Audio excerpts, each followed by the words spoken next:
नमस्कार। आप सबका मेरे चैनल में स्वागत है। आज सुनिए मुंशी प्रेमचंद जी की लिखी कहानी विश्वास। उन दिनों मिस जोशी बम्बई सभ्य समाज की राधिका थी तो वह एक छोटी सी कन्या पाठशाला की अध्यापिका, पर उसका ठाट बाट मान सम्मान बड़ी बड़ी धन रानियों को भी लज्जित करता था।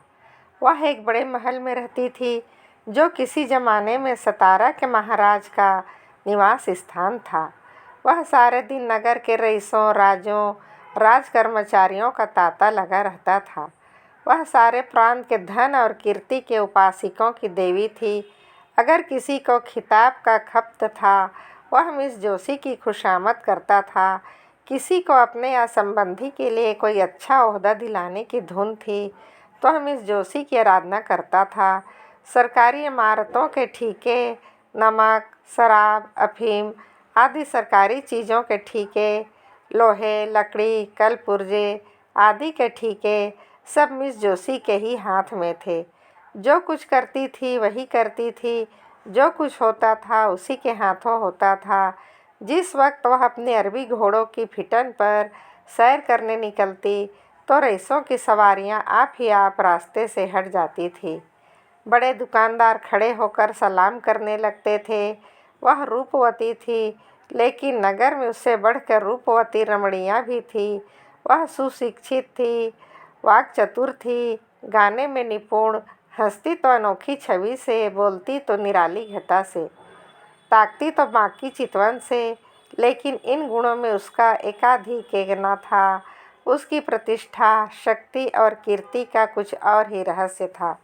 सारा नगर ही नहीं, सारे प्रांत का बच्चा जानता था कि बम्बई के गवर्नर मिस्टर जौहरी मिस जोशी के बिना दामों के गुलाम हैं। मिस जोशी की आंखों का इशारा उनके लिए नादिर शाही हुक्म है। वह थिएटर में, दावतों में, जलसों में मिस जोशी के साथ साया की भांति रहते थे और कभी कभी उनकी मोटर रात के सन्नाटे में मिस जोशी के मकान से निकलती हुई दिखाई देती है।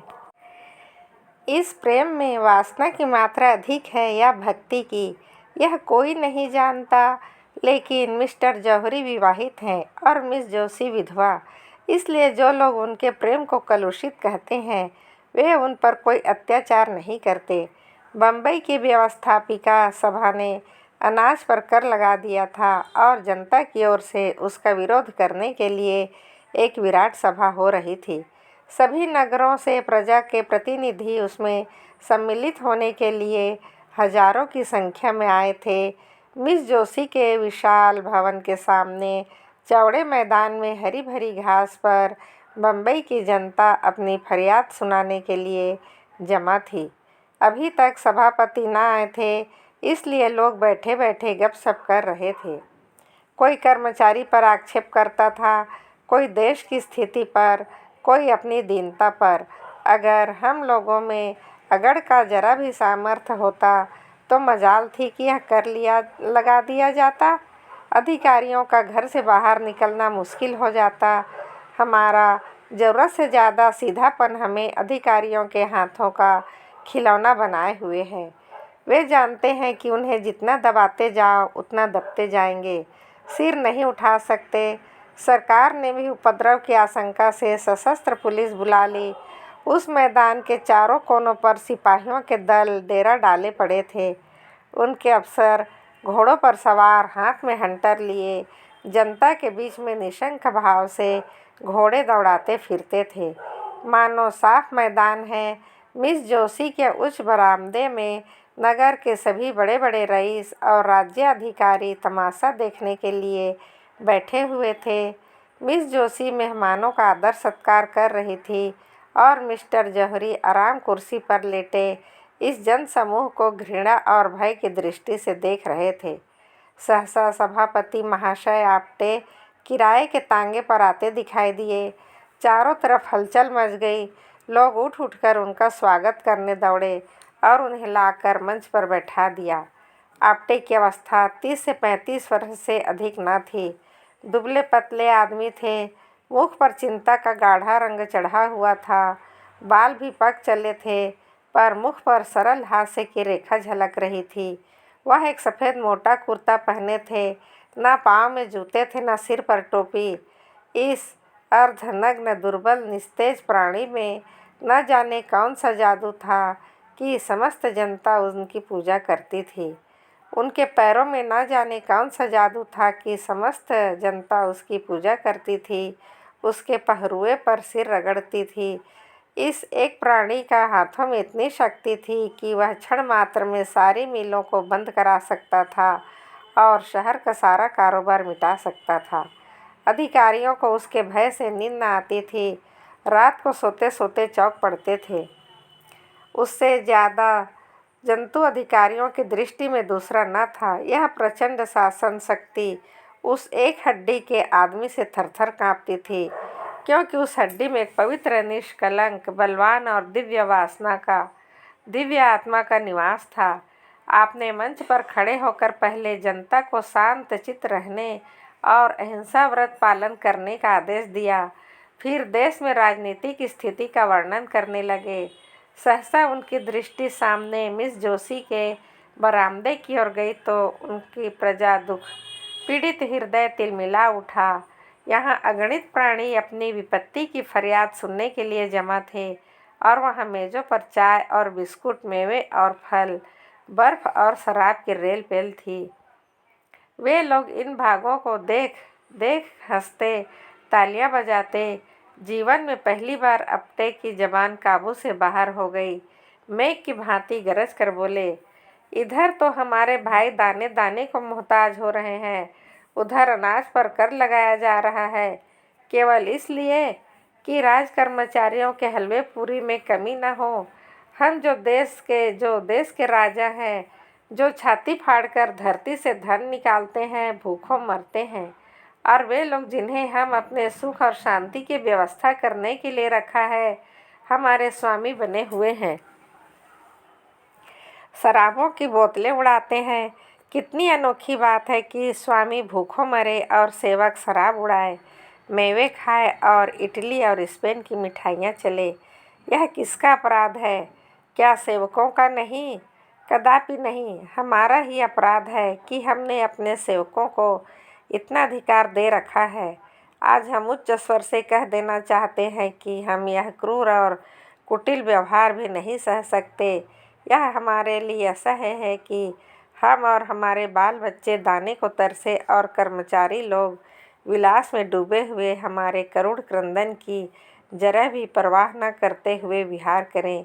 यह असह्य है कि हमारे घरों में चूल्हे न जले और कर्मचारी लोग थिएटर में ऐश करें, नाच रंग की महफिलें सजाएं, दावत उड़ाएं, कंचन की वर्षा करें। संसार में और ऐसा कौन सा देश होगा जहाँ प्रजा तो भूखी मरती हो और प्रधान कर्मचारी अपनी प्रेम क्रीड़ा में मग्न हो, जहाँ स्त्रियाँ गलियों में ठोकरें खाते फिरती हो और अध्यापिका का वेश धारण करने वाली वेश्याएँ आमोद प्रमोद के नशे में चूर हो। एकाएक सशस्त्र सिपाहियों के दल में हलचल पड़ गई।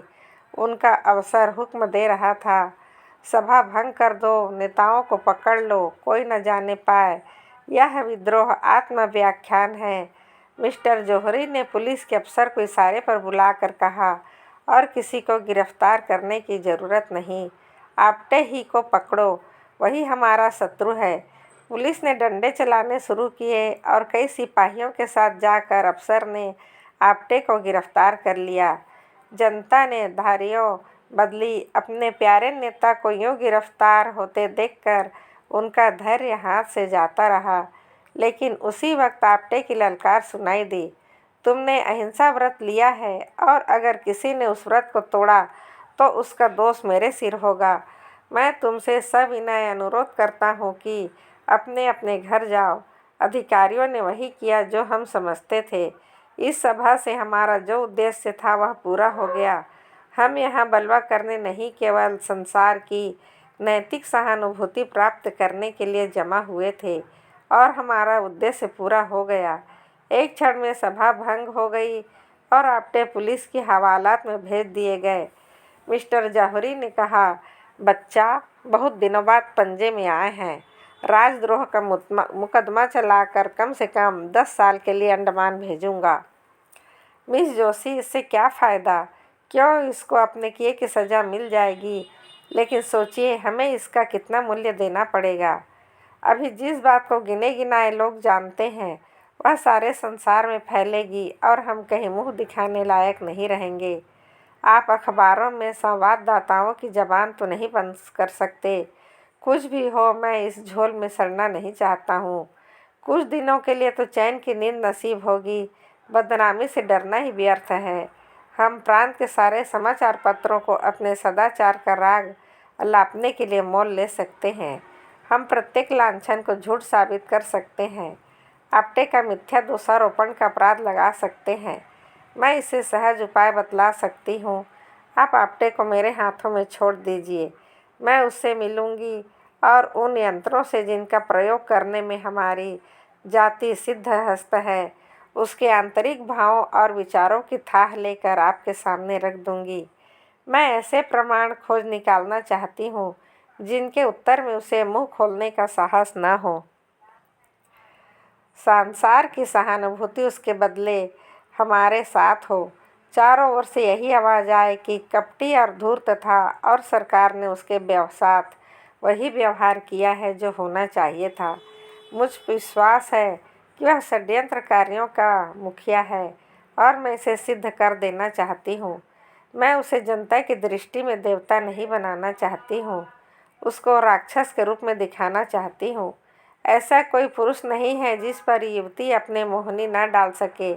अगर तुम्हें विश्वास है कि तुम यह काम पूरा कर दिखाओगी तो मुझे कोई आपत्ति नहीं है।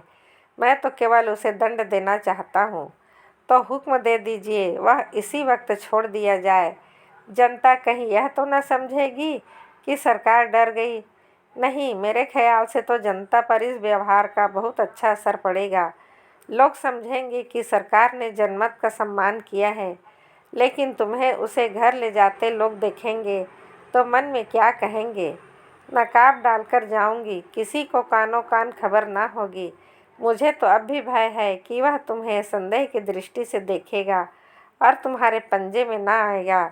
लेकिन तुम्हारी इच्छा है, तुम आजमा कर देख लो। यह कहकर मिस्टर जौहरी ने मिस जोशी को प्रेममय नेत्रों से देखा, हाथ मिलाया और चले गए। आकाश पर तारे निकले हुए थे। चैत की शीतल सुखद वायु चल रही थी। सामने के चौड़े मैदान में सन्नाटा छाया हुआ था, लेकिन मिस जोशी को ऐसा मालूम हुआ मानो आपटे मंच पर खड़ा बोल रहा है। उसके शांत सौम्य विषादमय स्वरूप उसकी आंखों में समाया हुआ था। प्रातःकाल मिस जोशी अपने भवन से निकली, लेकिन उसके वस्त्र बहुत साधारण थे और आभूषण के नाम पर शरीर पर एक धागा भी न था। अलंकार विहीन होकर उसकी छवि स्वच्छ जल की भांति थी और भी निखर गई थी। उसने सड़क पर आकर एक तांगा लिया और चली। मकान गरीबों के एक दूर के मोहल्ले में था। तांगे वाला मकान का पता जानता था। कोई दिक्कत न हुई।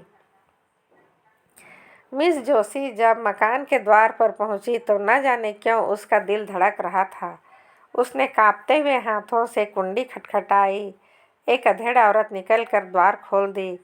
मिस जोशी उस घर की सादगी देखकर दंग रह गई।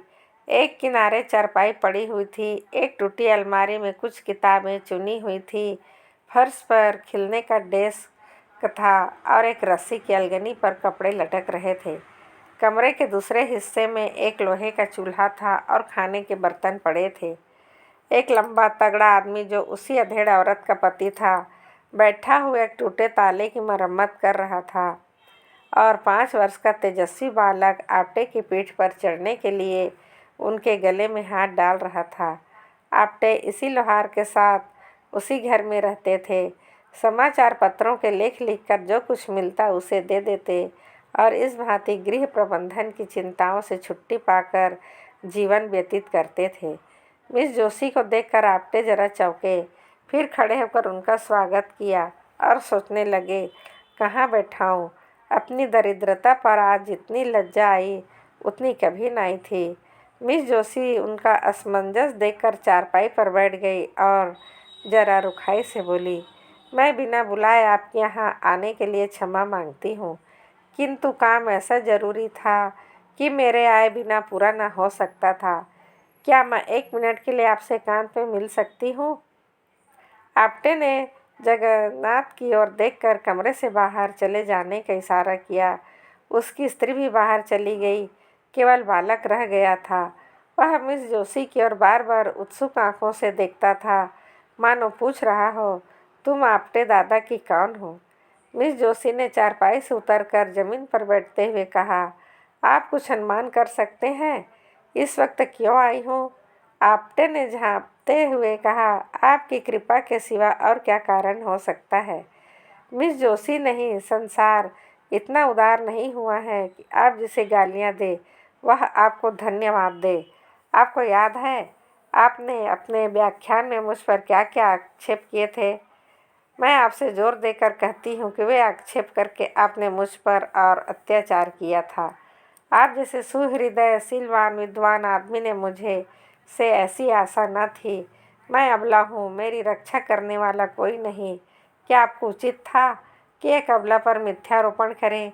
अगर मैं पुरुष होती तो आपके इस का अबला हूँ, इसलिए आपकी सज्जनता को स्पर्श करना ही मेरे हाथ में है। आपने मुझ पर जो लांछन लगाए हैं वे सर्वथा निर्मूल है। आप्टे ने दृढ़ता से कहा, अनुमान तो बाहरी प्रमाणों से ही किया जाता है मिस जोशी। बाहरी प्रमाणों से आप किसी के अंतस्थ स्थल की बात नहीं जान सकते आप्टे। जिसका भीतर बाहर एक ना हो उसे देखकर भ्रम में पड़ जाना स्वाभाविक है। मिस जोशी, हाँ तो वह आपका भ्रम है और मैं चाहती हूँ आप उस कलंक को मिटा दें जो आपने मुझ पर लगाया है। आप इसके लिए प्रायश्चित करेंगे? आप्टे, अगर ना करूँ तो? मुझसे बड़ा दुरात्मा संसार में कोई ना होगा मिस जोशी। आप मुझ पर विश्वास करते हैं?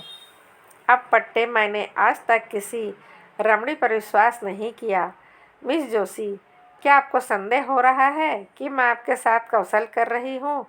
आप्टे ने मिस जोशी की ओर अपने सदैव सजल नेत्रों से देखकर कहा, बाई जी, मैं गंवार और अशिष्ट प्राणी हूँ, लेकिन नारी जाति के लिए मेरे हृदय में जो आदर है वह श्रद्धा से कम नहीं है जो मुझे देवताओं पर है। मैंने अपनी माता का मुख नहीं देखा है, यह भी नहीं जानता कि मेरा पिता कौन था, किंतु जिस देवी के दया वृक्ष की छाया में मेरा पालन पोषण हुआ उनकी प्रेम मूर्ति आज तक मेरी आँखों के सामने है और नारी के प्रति मेरी भक्ति को सजीव रखे हुए है। मैं उन शब्दों को मुंह से निकालने के लिए अत्यंत दुखी और लज्जित हूँ।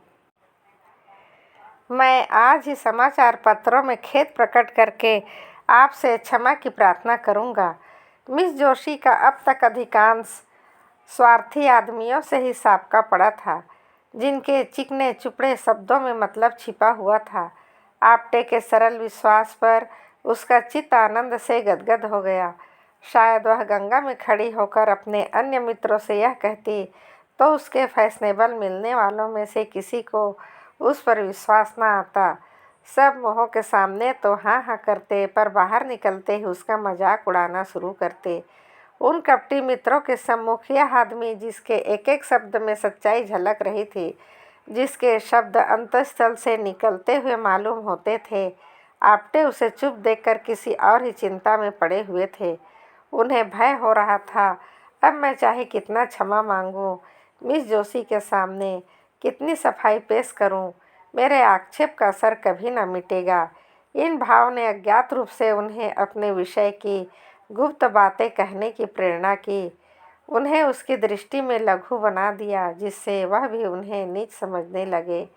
उसको संतोष हो जाए कि यह भी कलुषित आत्मा है। बोले, मैं जन्म से अभागा हूँ, माता पिता का तो मुँह देखना नसीब हुआ ना हुआ। जिस दयाशील महिला ने मुझे आश्रय दिया था वह भी मुझे 13 वर्ष की अवस्था में अनाथ छोड़कर परलोक सिधार गई। उस समय मेरे सिर पर जो कुछ बीती उसे याद करके इतनी लज्जा आती है कि किसी को मुँह न दिखाऊं। मैंने धोबी का काम किया, मोची का काम किया, घोड़े की सायसी की, एक होटल में बर्तन मांजता रहा, यहाँ तक कि कितनी ही बार क्षुधा से व्याकुल होकर भीख मांगी। मजदूरी करने को बुरा नहीं समझता, आज भी मजदूरी ही करता हूँ। भीख मांगनी भी किसी दशा में क्षम्य है, लेकिन मैंने उस अवस्था में ऐसे ऐसे कर्म किए जिन्हें कहते लज्जा आती है। चोरों का विश्वासघात किया, यहाँ तक कि चोरी के अपराध में कैद की सज़ा भी पाई। मिस जोशी ने सजल नयन होकर कहा, आज यह सब बातें मुझसे क्यों कह रहे हैं? मैं इनका उल्लेख करके आपको कितना बदनाम कर सकती हूँ, इसका आपको भय नहीं है? आप्टे ने हंसकर कहा, नहीं, आपसे मुझे भय नहीं है मिस जोशी। अगर मैं आपसे बदला लेना चाहूँ तो?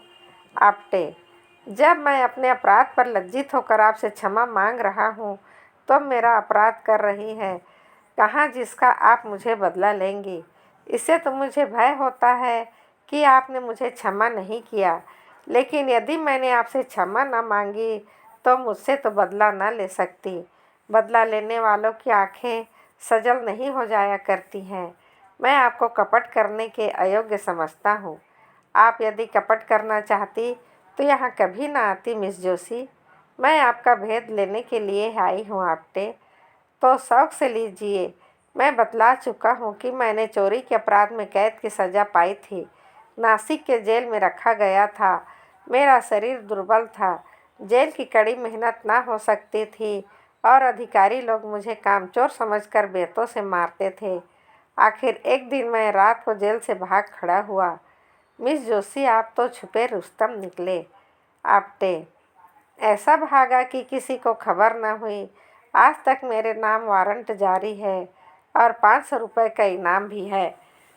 मिस जोशी, तब तो मैं आपको ज़रूर पकड़वा दूंगी। आप्टे, तो फिर मैं आपको अपना असल नाम भी बता देना चाहता हूँ। मेरा नाम दामोदर मोदी है। यह नाम तो पुलिस से बचने के लिए रख छोड़ा है। बालक अब तक तो चुपचाप बैठा हुआ था। मिस जोशी के मुंह से पकड़ने की बात सुनकर वह सजग हो गया। उन्हें डांट कर बोला, हमारे दादा को कौन पकड़ेगा? मिस जोशी, सिपाही और कौन? बालक, हम सिपाही को मारेंगे। यह कहकर वह कोने से अपने खेलने वाला डंडा उठा लाया और आप्टे के पास वीरोचित भाव से खड़ा हो गया, मानो सिपाहियों से उनकी रक्षा कर रहा हो। मिस जोशी, आपका रक्षक तो बड़ा बहादुर मालूम होता है। आप्टे, इसकी भी एक कथा है। साल भर होता है यह लड़का खो गया था। मुझे रास्ते में मिला। मैं पूछता पूछता उसे यहाँ ले आया। इसी दिन से इन लोगों ने मेरा इतना प्रेम हो गया कि मैं इनके साथ रहने लगा। मिस जोशी, आप अनुमान कर सकते हैं आपका वृत्तांत सुनकर मैं आपको क्या समझ रही हूँ? आप्टे, वही जो मैं वास्तव में हूँ, नीच, कमीना, धूर्त।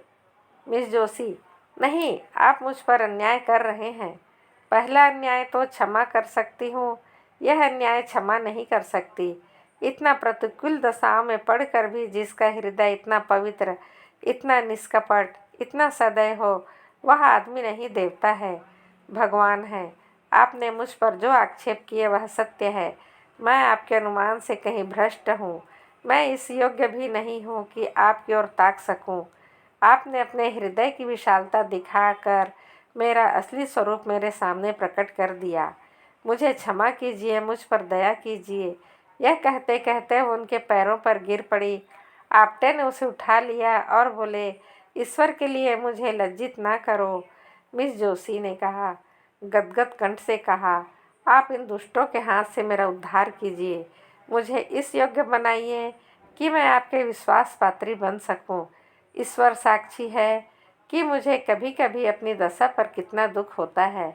मैं बार बार चेष्टा करती हूँ अपनी दशा सुधारूं, इस विलासिता के जाल को तोड़ दूं जो मेरी आत्मा को चारों तरफ से जकड़े हुए है।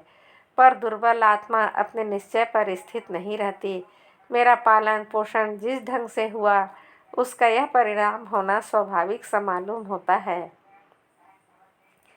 मेरी उच्च शिक्षा ने गृहिणी जीवन में मेरे मन में घृणा पैदा कर दी।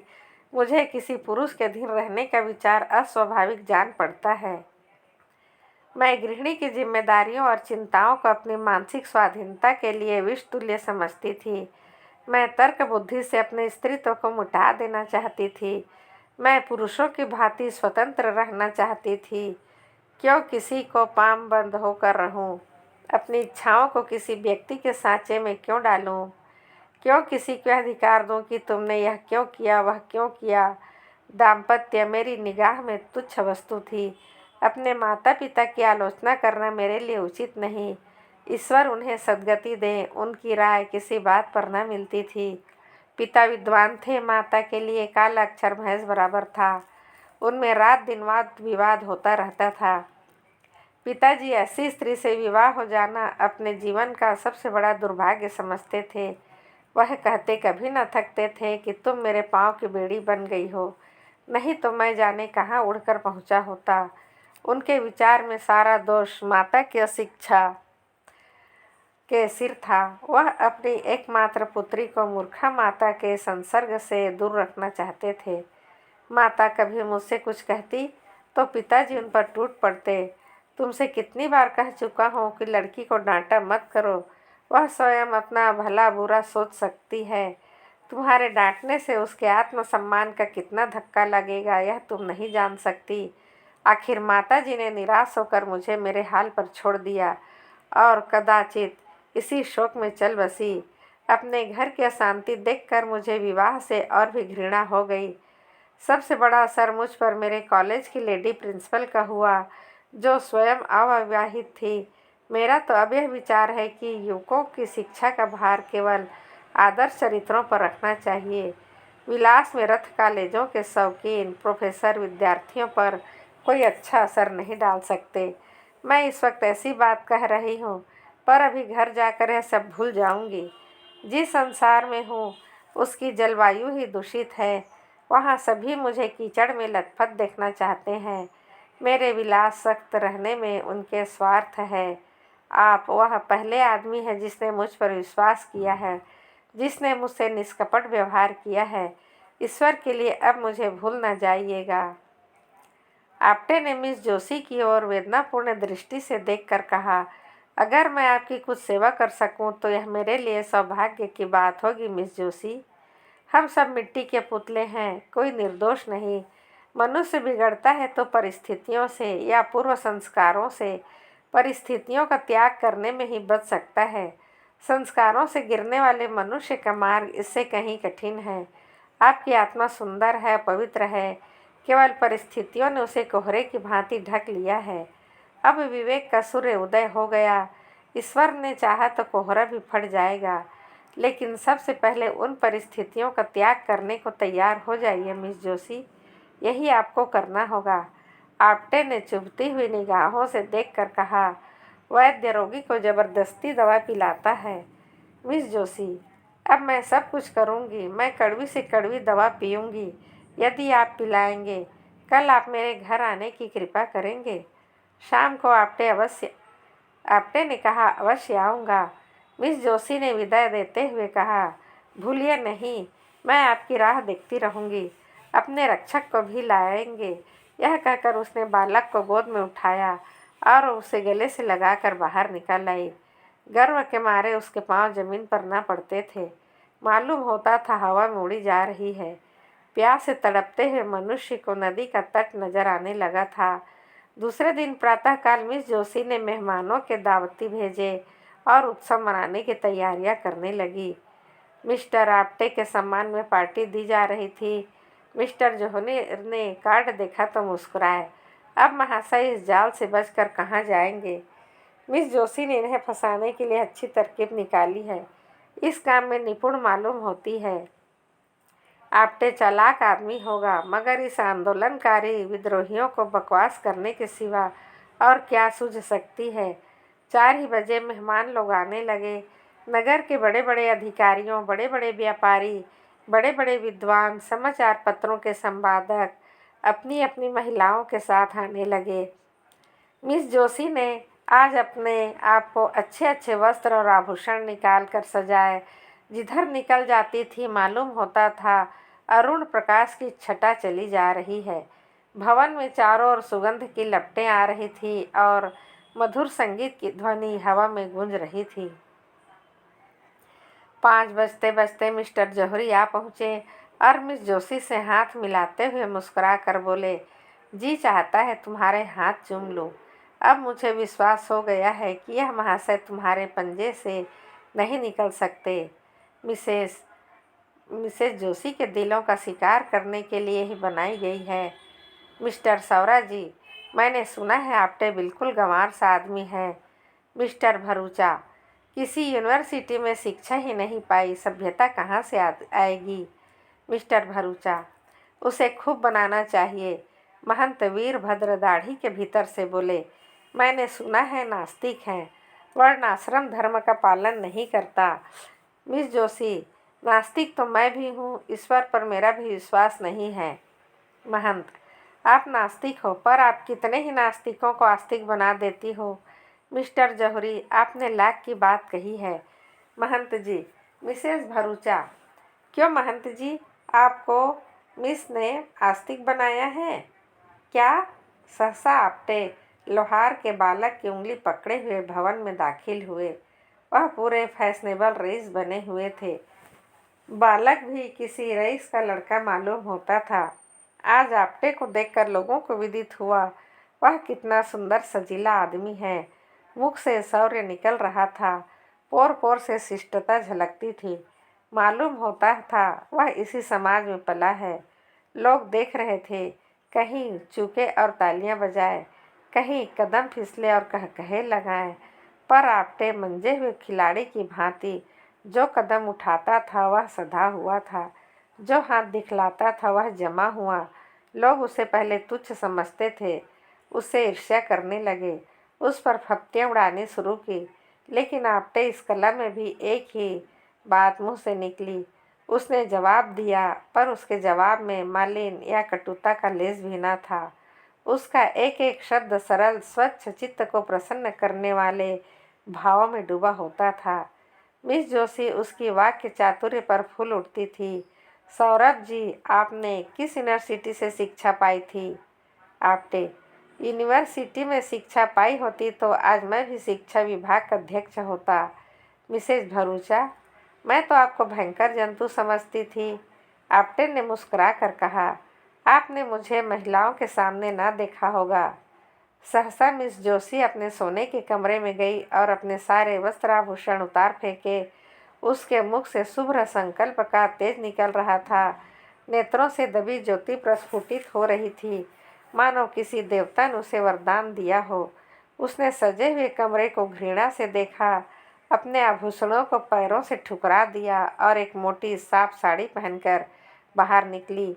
आज प्रातःकाल ही उसने यह साड़ी मंगा ली थी। उसे इसने वेश में देखकर सब लोग चकित हो गए। काया पलट कैसी! सहसा किसी की आंखों को विश्वास न आया, किंतु मिस्टर जोह बगले बजाने लगे। मिस जोशी ने इसे फंसाने के लिए कोई नया स्वांग रचा है मित्रों। आपको याद है, परसों महाशय आपटे ने मुझे कितनी गालियां दी थी। यह महाशय खड़े हैं, आज मैं इन्हें इन दुर्व्यवहारों का दंड देना चाहती हूँ। मैं कल इनके मकान पर जाकर इनके जीवन के सारे गुप्त रहस्यों को जान आई हूँ। यह जो जनता की भीड़ गरजते फिरते हैं, मेरे एक ही निशाने पर गिर पड़े। मैं उन रहस्यों को खोलने में अब विलम्ब न करूँगी। आप लोग अधीर हो रहे होंगे। मैंने वो जो कुछ देखा वह इतना भयंकर है, उसका वृत्तांत सुनकर शायद आप लोगों को मूर्छा आ जाएगी। अब मुझे लेस मात्र भी संदेह नहीं है, यह महाशय पक्के देशद्रोही हैं। मिस्टर जौहरी ने ताली बजाई और तालियों से हाल गूंज उठा। मिस जोशी, लेकिन राज के द्रोही नहीं, अन्याय के द्रोही, दमन के द्रोही, अभिमान के द्रोही। चारों ओर सन्नाटा छा गया। लोग विस्मित होकर एक दूसरे की ओर ताकने लगे। मिस जोशी गुप्त रूप से शस्त्र जमा किए हैं और गुप्त रूप से हत्याएं की हैं। मिस्टर जौहरी ने तालियां बजाई और तालियों का दगड़ा फिर बरस गया। मिस जोशी, लेकिन किसी हत्या, दुख की, दरिद्रता की, प्रजा के कष्टों की, हठ धर्मी की और अपने स्वार्थ की। चारों ओर फिर सन्नाटा छा गया और लोग चकित होकर एक दूसरे की ओर ताकने लगे। उन्हें अपने कानों पर विश्वास नहीं है। मिस जोशी, महाराजा आपटे ने डकैती की और कर रहे हैं। आपकी किसी ने ताली न बजाई, लोग सुनना चाहते थे। देखें आगे क्या कहती है। उन्होंने मुझ पर भी हाथ साफ किया है, मेरा सब कुछ अपहरण कर लिया है। यहाँ तक कि अब मैं निराधार हूँ। उनके चरणों के सिवा मेरे लिए कोई आश्रय नहीं है। प्राण धन, इसी अबला को अपने चरणों में स्थान दो और उसे डूबने से बचाओ। जानती हूँ तुम मुझे निराश न करोगे। यह कहते कहते वह जाकर आपटे के चरणों में गिर पड़ी। सारी मंडली स्तंभित रह गई। 1 सप्ताह गुजर चुका था। आपटे पुलिस की हिरासत में थे। उन पर 4 अभियोग चलाने की तैयारियां चल रही थी। सारे प्रांत में हलचल मची हुई थी। नगर में रोज सभा होती थी। पुलिस रोज 10-5 आदमियों को पकड़ती थी। समाचार पत्रों में जोरों के साथ विवाद हो रहा था। रात के 9 बज गए थे। मिस्टर जौहरी राजभवन में मेज पर बैठे हुए सोच रहे थे कि मिस जोशी को क्यों कर वापस लाए। उसी दिन से उनकी छाती पर सांप लौट रहा था। उनकी सूरत एक क्षण के लिए आंखों से न उतरती थी। वह सोच रहे थे, इसने मेरे साथ ऐसी दगा की, मैंने इसके लिए क्या कुछ नहीं किया। इसकी कौन सी इच्छा थी जो मैंने पूरी नहीं की। इसने मुझसे बेवफाई की। नहीं, कभी नहीं।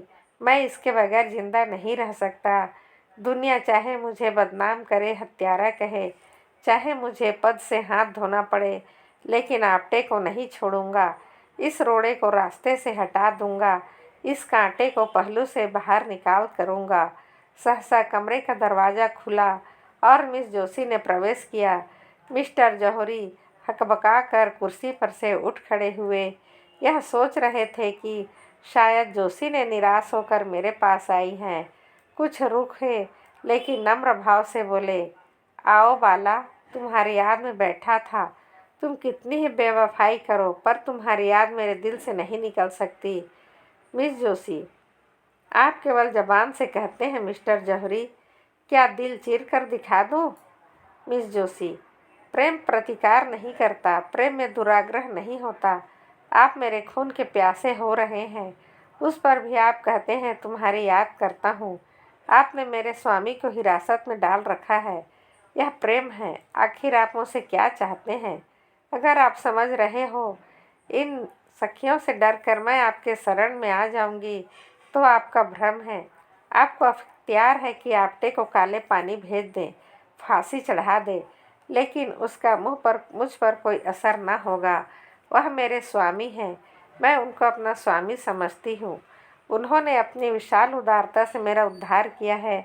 आप मुझे विषय के फंदों में फंसाते थे, मेरी आत्मा को कलुषित करते थे। कभी आपको यह ख्याल आया कि इसकी आत्मा पर क्या बीत रही होगी? आप मुझे आत्मशून्य समझते थे। उस देव पुरुष ने अपनी निर्मल स्वच्छ आत्मा के आकर्षण से मुझे पहली मुलाकात में खींच लिया। मैं उसकी हो गई और मरते दम तक उसी की रहूँगी। उसके मार्ग से अब आप मुझे हटा नहीं सकते। मुझे एक सच्ची आत्मा की ज़रूरत थी, वह मुझे मिल गई। उसे पाकर अब तीनों लोगों को संदिग्ध संपदा मेरी आंखों में तुच्छ है।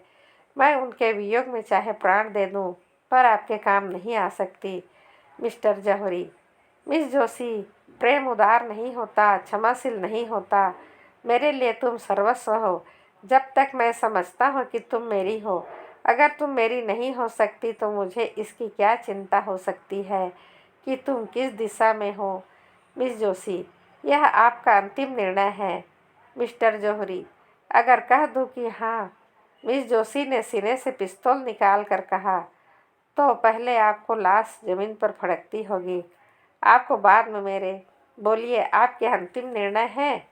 निश्चय है। यह कहकर मिस जोशी ने जौहरी की तरफ पिस्तौल सीधा किया। जौहरी कुर्सी से उठ खड़े हुए और मुस्कुराते हुए बोले, क्या तुम मेरे लिए कभी इतना साहस कर सकती थी? जाओ, तुम्हारा आपटे तुम्हें मुबारक हो। उस पर से अभियोग उठा लिया जाएगा। पवित्र प्रेम ही में यह साहस है। अब मुझे विश्वास हो गया कि तुम्हारा प्रेम पवित्र है। अगर कोई पुराना पापी भविष्यवाणी कर सकता है, तो मैं कहता हूँ वह दूर नहीं जब तुम इस भवन की स्वामिनी होगी। आपटे ने मुझे प्रेम के क्षेत्र में नहीं, राजनीति के क्षेत्र में भी परास्त कर दिया है। सच्चा आदमी एक मुलाकात में ही जीवन बदल सकता है, आत्मा को जगा सकता है और अज्ञान को मिटाकर प्रकाश की ज्योति फैला सकता है। यह आज सिद्ध हो गया है। आप सुन रहे थे मुंशी प्रेमचंद की लिखी कहानी विश्वास। यदि आप इस चैनल पर नए हैं तो प्लीज़ सब्सक्राइब कर दीजिए, हमारा साथ बनाए रखिए।